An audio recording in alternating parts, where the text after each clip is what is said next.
La question de la dette au Sénégal, on y revient. Malgré un déficit budgétaire de près de 132% du PIB, la dette du pays est viable selon Ousmane Sonko, le Premier ministre. Lui exclut l'idée de la restructuration de cette dette, une idée préconisée par des experts. Dakar, rappelons-le, négocie un nouveau programme financier avec le FMI, le Fonds monétaire international. Le point, Louis Bureau, Séverine André.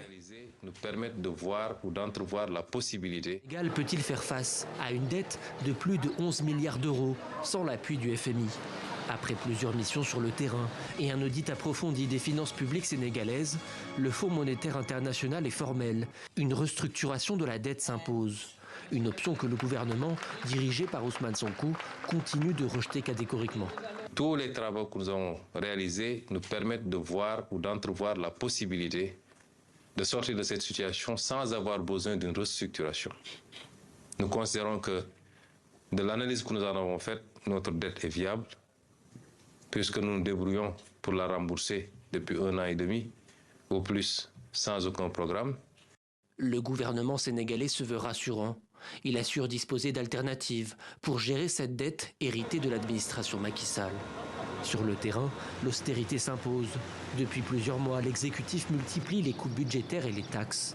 Une politique de rigueur difficile à assumer, qui freine l'économie et affecte plusieurs secteurs comme le BTP.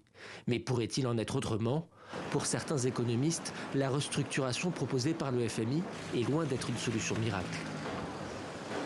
Quand vous entrez dans une restructuration, c'est 10 ans de problème. Et ça ne règle pratiquement rien du tout. Alors que si le problème central, c'est la capacité financière du pays à respecter ses engagements internationaux, je crois qu'on doit donner quand même la possibilité à ce pays-là de pouvoir quand même chercher des solutions parallèles. Pour redresser les finances publiques, le gouvernement a fait appel à l'argent de la diaspora. Mais est-ce suffisant? Selon le ministre des Finances et du Budget, Cherdiba, le pays aurait besoin d'environ 9 milliards d'euros pour honorer ses obligations. Et avec une dette publique qui atteint 132% du PIB, les capacités d'emprunt à l'extérieur du Sénégal sont désormais très limitées.